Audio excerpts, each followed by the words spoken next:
All right, Colter. So I know we got to talk today for just a couple of minutes, but it seemed like something may have clicked for you. Maybe you got a little bit better understanding. I could see you were playing with it a little bit in your warm-ups out at short. Um, Hoping you can play with that more in your catch play. What I want to do here is just show you some film to further illustrate, what I'm talking about and why I've been on you the past several years about your front leg. So again, when it comes to throwing, especially overhead throwing of a baseball, there's no way to completely eliminate the stress. So what we have to do is mitigate it. We need to be efficient in our movement. We need to be efficient in our creation of energy, but more importantly, the transfer of that energy. And like we talked about today, the way that energy gets transferred from the ground is by creating stretches in the body in a specific sequence. It's called the kinetic chain. So we can transfer energy that we create through ground reaction forces that's pushing off of the ground in certain directions, right? And if we sequence our movements correctly, we can create stretches up our kinetic chain that ultimately transfers energy through our arm and to the baseball. So, like we talked about today, um, the way I really like to explain it lately is, split your body in half. You've got this front side here, and then you've got the back side, which ultimately is what we are trying to extend um, and get energy to the baseball out of. So if you watch Strider here, everybody knows this guy's not a very big dude, but throws gas. He is probably one of the most efficient movers in the game right now. So you see out of the kick, really good solid move, loads into his backside. Now what he's trying to do right here is we have all of these joints. We have ankle, knee, hip, shoulder, right? He's sitting and loading as he's falling down the mound into his ankle, into his knee, into his hip. And what he's doing is saving that energy. If you ever hear people talk about loading into your hip, loading into your glute, holding tension in your back hip, there's so many different ways you hear it said. But the reason again is when we get to front foot, is what we want to do is get this side of our body, we want to get this side closer to home plate than this side, this front side. So he's holding that load, he's getting ready to fire that hip, but front foot is a very important moment. So weight bearing front foot right here. He has created a block with his front leg up to this left side of his pelvis. Okay, so he puts front leg down. We've got the knee behind the ankle. He's really in a solid position to stop all of this linear energy that he created down the mound. Now, throwing is very much a rotational movement with linear components. So rotation is where we're going to create most of our stretches, and rotation is how we're going to create a majority of the velocity that we get out of our moves. But a linear component, meaning moving in a straight line towards the catcher, if we create energy in a direct line to our catcher, and we are basically, I've got my right side behind my left side, and I'm loaded, he's going to take that energy and stop it with his front leg, and what that's going to do is catapult his top half over the top of that block. Okay, the analogy I used to use is pretend you're on rollerblades and you're going 30 miles an hour on some rollerblades. You're hauling tail. You hit a brick wall that's from the ground up to, call it 6 inches, a foot above your knee. Okay, you're going to flip over that wall taking your face towards the concrete because you had all of this momentum, and all of a sudden you hit a block that just stopped your lower half. Well, that energy doesn't just disappear, it's going to go over the top, and you can imagine your face is going to be hurting pretty good. Now, did you try to slam yourself over that wall? Did you try to use your arms to speed your face up towards the ground? No. You just hit a immovable force, a brick wall, that stopped your lower half from continuing forward. And then you, over the top, all of that energy is going to exit basically through your face into the ground. Okay? That's what we want to create right here. So you see, he creates a really good linear move. For not being very tall, he creates a huge move. Okay? Not saying you need to lengthen your stride. This guy's a freak. Everybody has a different stride length where they're the most efficient. But anyways, hits the block. Now look at his pelvis right there. Left side of his hip. It's starting to open, but when he hits the ground, look how it gets just jolted back. And you see he doesn't give at all. So that pelvis is being slammed open, and his top half is remaining relatively closed to the target. The main thing we're worried about is this shoulder and this throwing arm. Okay, front arm has to clear a little bit, but look how wide open his hips are, and we can still see his arm is very far back, cocked behind him. Okay, that is that hip to shoulder separation. That's the stretch. That's the big stretch that we're trying to create, and it goes from this front hip up and around to that shoulder, and we want the arm with holding the baseball at or inside 90 degrees, just relaxed, waiting to see where it's going to go. Okay, so that stretch, what you're going to notice about guys that throw hard is when they create that stretch, they're able to transport that stretch and get the arm out in front of them, and really the arm hasn't done anything yet. This is what we talked about today in the bullpen, is if you can create that stretch, the hips are turning, the stomach, the ribs, the chest, you start to feel get pulled around. If you be patient and let that stretch work, the arm is receiving energy. It is getting pulled around towards home plate, and you see he's in full layback. So when he's going back into layback, the only way that can happen is if our arm is staying loose and relaxed. So he's just now right there. You can see he starts to come out of that layback. But until then, he lands, hips are open. This, you can see his hips continues to push back.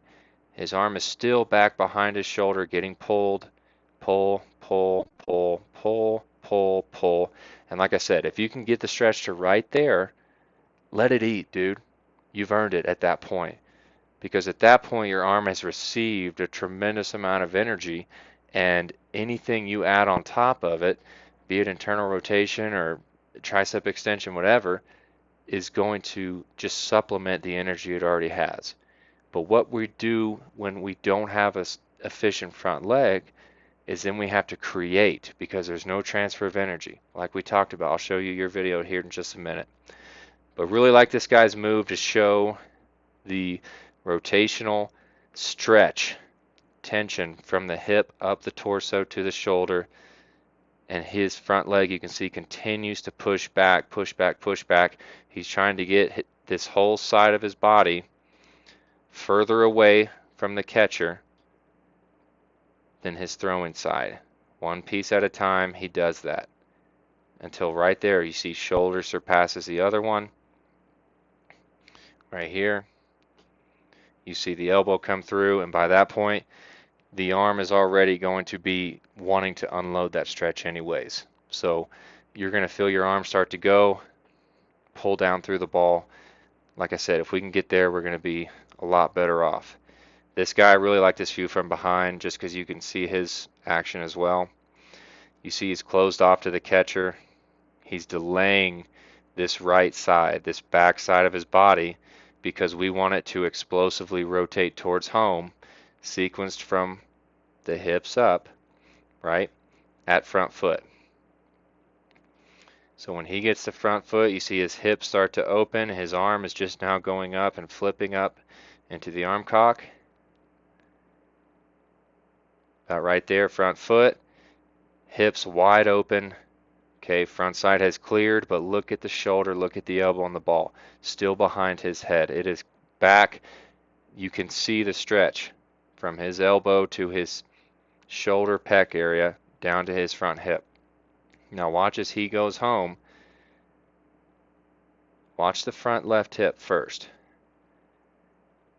It has continued to open after front foot, continued to rotate, because he has that stretch right here, but we want to keep it. So it has to keep, the hips have to keep turning to keep them in front of the upper body, the torso, the shoulders. And then as he gets open right here, you can see his ribs, his chest, his shoulder are starting to come through. Still in full layback. Remember, the only way we can be in full layback is if our arm is completely relaxed, loose, letting the body pull it, transporting the stretch out in front. It's waiting for its turn to apply energy to the baseball. Too many guys get right here and they're already trying to throw. So they're not even giving their bodies a chance to transfer that energy. So he gets out here, and now watch the left hip. Now it starts to come up and back. So he is pushing back into that pelvis the entire throw until at the end he snaps back.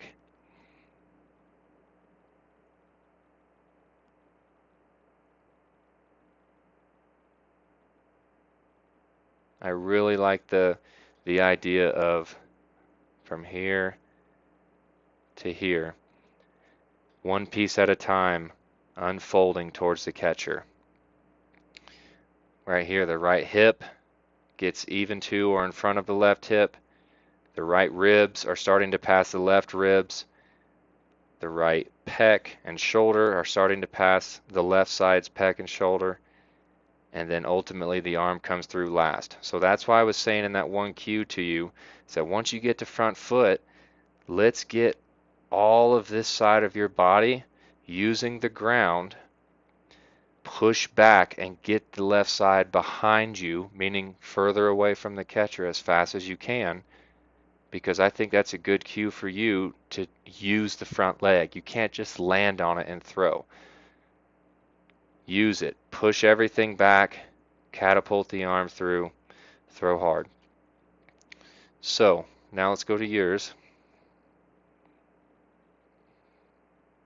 This was the first inning, I believe, before we made an adjustment. So really solid load right here, man. You're an athlete. You've got the strength. You can get into a deep load into your back leg and hip. You start coming out of it, going into front foot. You're turning over the back side, the hips. Up until this point, man, we're looking really good. We're starting to open slightly, but again, I think your body knew that you were about to have to compensate. Now once we land, look how everything just continues to sink and fall into that front knee. And you see, you get lower to the ground. Now you're able to get open, you're able to and still rotate. You can see there's not a lot of separation. Look at the hip.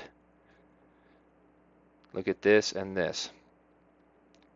They kind of come through together. There's a little bit of separation, but not a ton. You're good at holding on to the ball, letting that arm relax, but we're out here and there really hasn't been much energy transfer because we're not driving back out of that front leg. So then a lot of what you're having to do is look at the elbow, start to push in front of the face, push in front of the chest. Remember, I can only pull something if it's behind me. The chest, the pec stretch across your shoulder, the front of your shoulder and towards your elbow. The only way I can use that to pull my arm through is if it's relaxed and stays stretched behind. Well, you have to start pushing right here because you have to compensate. So you can see the difference in this and what we were just looking at. You're having to open up. You're still not fully down on front foot till about right there. And you're already open because you have to try to throw the ball with your upper half. It's way more stressful on the elbow to have to create energy and compensate for what it wasn't given. So this was the second inning. After we had a brief little talk between innings, to be honest, I can't believe you made this much of an adjustment in that short a time. But Here we are getting in the front leg. You can already see your top half is back more. The hips are through. Much better front knee. You can see it's not giving much. It's starting to push that hip back.